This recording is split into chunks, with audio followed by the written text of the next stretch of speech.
Je sais comme moi, vous avez envie d'aller au paradis et je vous propose de venir avec moi au paradis chez Aston Martin Paris. Bon, c'est un paradis assez cool, mais le plus intéressant dans ce paradis, c'est la voiture qu'il y a tout au fond. Oui, messieurs, dames, l'Aston Martin Valhalla débarque pour la première fois en France. Bienvenue sur En roue libre, moi c'est Martin et je vous emmène faire un tour de l'Aston Martin Valhalla. Tu classes, non ?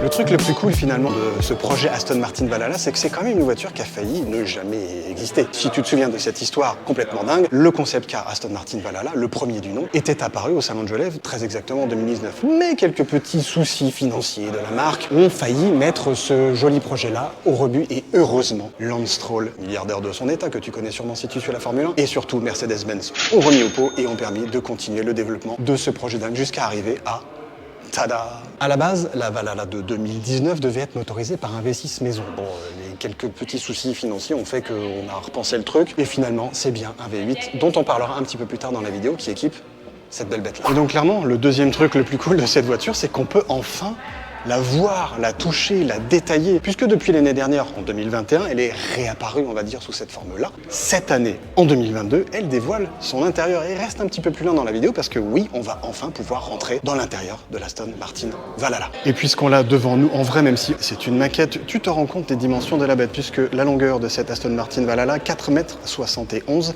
elle fera 1,99 m de large, allez, on va dire un petit 2 mètres, et elle fait 1,19 m de haut. Donc oui, elle est très basse. Tu ne le vois pas parce que c'est un petit peu caché dans les entrailles de la bête, mais l'Aston Martin Valhalla va avoir des suspensions à l'avant du type triangle comme en Formule 1, parce que oui, évidemment, il y a beaucoup de l'expérience d'Aston Martin en F1 dans cette voiture-là, comme dans l'Aston Martin Valkyrie, bien évidemment. Troisième truc trop cool, oui, c'est une super hypercar, ce que tu veux, c'est une voiture de dingue, mais elle est hybride, ouais. Mais sous ce capot que l'on ne peut pas ouvrir, puisque de toute façon il ne dévoilerait pas grand-chose, puisque encore une fois c'est une maquette, tu trouveras un V8 biturbo et un V8 biturbo qui est déjà un peu connu, puisque oui, il provient de la banque AMG et en particulier de l'AMG Black Series. Sauf que non, c'est pas vraiment le même moteur que l'AMG GT Black Series, il a été porté à plus de 800 chevaux a priori. Alors, du moins, c'est les chiffres qu'on nous annonce. Pour l'instant, on n'a encore rien vu, mais bon, tu vois ce que je veux dire. Mais donc, quand même, 800 chevaux grâce à un turbo RR, quand même un petit peu plus performant que le turbo RO.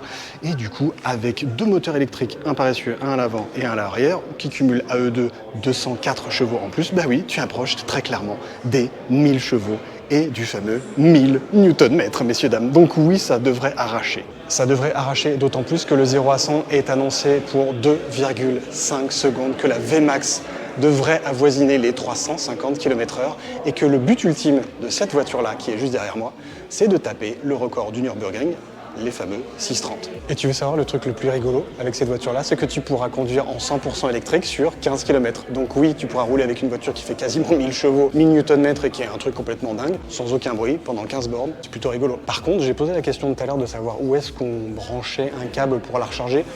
Pour l'instant, on se gratte encore un petit peu la tête de savoir où est-ce qu'on pourra placer la recharge, parce que oui, ce sera bien une hybride rechargeable, cette Aston Martin Valhalla. Tu t'en doutes, mais ce genre de voiture, ça marche forcément uniquement en propulsion. Donc oui, le V8 biturbo actionnera essentiellement, voire uniquement les roues arrière, mais quand même, tu pourras avoir une sorte de propulsion quand le mode électrique sera engagé, puisque quand tu seras en mode EV, ce ne seront que les roues avant qui actionneront la bête. Une autre spécificité assez intéressante de cette Aston Martin Valhalla, c'est sa boîte de vitesse à double embrayage et à 8 rapports qui n'a même pas de marche arrière. Tu vas me dire, en même temps, avec une voiture comme ça, on n'a pas spécialement envie dans la marche arrière, mais enfin, de temps en temps, c'est bien de faire une manœuvre. Comment tu vas faire la marche arrière?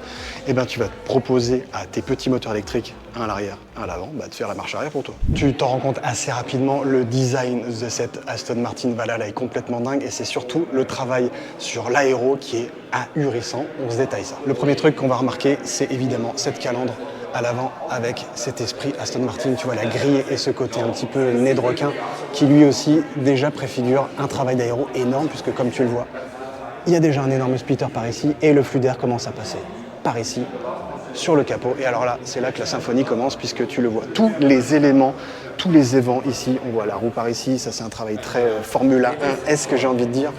On commence déjà à se rendre compte à quel point, au niveau aéro, cette voiture-là, c'est du délire. Je ne sais pas si tu vois le travail de ces flancs de l'Aston Martin Valhalla avec ces espèces de vagues de carbone, j'ai envie de dire, qui semblent diriger le flux d'air comme comme une espèce de volonté de faire de ce un tourbillon pour évacuer le flux d'air sur le côté et plaquer toujours plus fort la voiture au sol. C'est un travail complètement fou. Le détail est dinguissime. Et même encore là, on est sur une maquette, t'imagines? Tiens, ça me rappelle une voiture qu'on a vue il n'y a pas longtemps sur la chaîne, la Lamborghini STO. Mais oui, on est bien sur une volonté, une fois de plus, de maximiser les flux d'air et surtout de refroidir le moteur qui sera évidemment par ici, tu te doutes bien. D'ailleurs, en parlant de la STO, si tu l'as pas vue, je te remets la vidéo par ici parce que celle-là, elle était bien con dans le genre. On poursuit sur le délire de travail aéro avec, tu le vois, toute cette série de petits évents qui, on va dire, caractérisent un peu le design tant intérieur qu'extérieur de la voiture et qui, une fois de plus, vise à diriger le flux d'air toujours plus fortement vers l'arrière de la voiture et vers, évidemment, un aileron qui n'est pas fixe, qui fait office d'aérofrein quand il y en a besoin. J'imagine que tu l'as bien remarqué, ça, ce sont les deux énormes tuyauteries d'échappement de la voiture. Et oui, ce sont des tuyauteries d'échappement du genre vertical. Du coup, ça permet de libérer l'arrière et surtout le dessous de la voiture pour offrir cet énorme diffuseur qui prend à peu près la moitié de la voiture, ou du moins qui part de la moitié de la voiture pour encore une fois plaquer toujours plus fort cette Aston Martin Valhalla au sol. Et on parle de chiffres astronomiques du genre 600 kg d'appui à 240 à l'heure, sachant que la Vmax de cette voiture est prévue pour 350 km/h. Au-delà de cette aéro complètement ahurissante sur l'Aston Martin Valhalla, il faut noter que la voiture est construite autour d'une coque en carbone, un petit peu type McLaren, tu vois, dans l'idée. Cette coque devrait peser aux alentours de 100 kg et apporter évidemment de la légèreté, mais surtout de la rigidité à l'ensemble de cette super hypercar, je sais même plus comment l'appeler. Et le cinquième truc, le plus cool de cette Aston Martin Valhalla, c'est qu'on peut enfin détailler son intérieur. Et oui, parce que la Valhalla, on l'avait vu pas mal de l'extérieur, détaillé depuis quelques années, depuis 2021 et sa réapparition, son vrai lancement. Mais l'intérieur, c'était quand même quelque chose d'assez secret jusqu'à il y a très peu de temps. Et d'ailleurs, ici à Paris, c'est la première fois que l'Aston Martin Valhalla dévoile sa tronche tout court de l'extérieur et sa tronche tout court de l'intérieur. Et tu le vois, là, on est encore dans une maquette qui est, on va dire, à 60%. Près de ce qui sera le véritable intérieur de série. Bon, évidemment, les petits néons verts comme ça, c'est pas pour autre chose que la présentation, mais ce qui est très intéressant déjà, c'est de se rendre compte à quel point les baquets que tu vois par ici sont excessivement allongés. Là, je me retrouve vraiment dans une position ultra allongée, quasiment avec le fameux ratio 1 pour 1 ou allongé quasiment, comme tu aimes l'être quand tu pilotes comme un foufou, tu sais. T'aimes bien avoir tes hanches et tes pieds quasiment au même niveau. Là, c'est vraiment le cas. Aston Martin cherche à maximiser, on va dire, la relation entre le conducteur ou presque le pilote avec ce genre de voiture-là et l'automobile en elle-même. On sent, alors qu'on n'est même pas, je veux dire, il n'y a même pas de moteur puisque c'est une maquette, hein, encore une fois. Il n'y a pas cette notion de, on peut appuyer sur le start-stop et démarrer une folie en mode V8, même hybridé, ça doit être quand même quelque chose. On aura toujours ce moteur en centrale arrière, donc ça va pousser, mais il y a quelque chose de, on se sent très vite très connecté et j'ai pas la sensation d'être très engoncé comme dans n'importe quelle voiture très très puissante de ce genre-là. Là, on a une bonne visibilité, même si les rétros sont pas très grands, mais on a une bonne visibilité globale, on se sent pas totalement engoncé. Il y a quelque chose d'assez animal avec cette voiture et je pense qu'au niveau sensation, ça va donner. Tu vois, évidemment, portant les litres, c'est quand même cool. On a un peu plus de lumière pour détailler un peu plus, voilà, cet intérieur qui est quand même très épouillé, très épuré et dépouillé. On a toujours ces petits rappels des évents un petit peu de l'aérodynamique de l'extérieur de la voiture et tu le vois vraiment, tu as quelque chose d'ultra minimaliste. Et encore une fois, on est à 60% de ce qui sera l'intérieur de série de cette voiture. Donc il y a encore pas mal d'ajustements et de petites choses qui vont bouger là-dedans. Reste à savoir le nerf de la guerre, le prix de cette petite bête-là. Il est enfin, lui aussi, connu. 700 000 €. Évidemment, tu me diras, c'est pas donné, mais pour ce genre de performance-là, c'est pas si cher que ça, quoi. Enfin, si tu compares à ce qui se fait.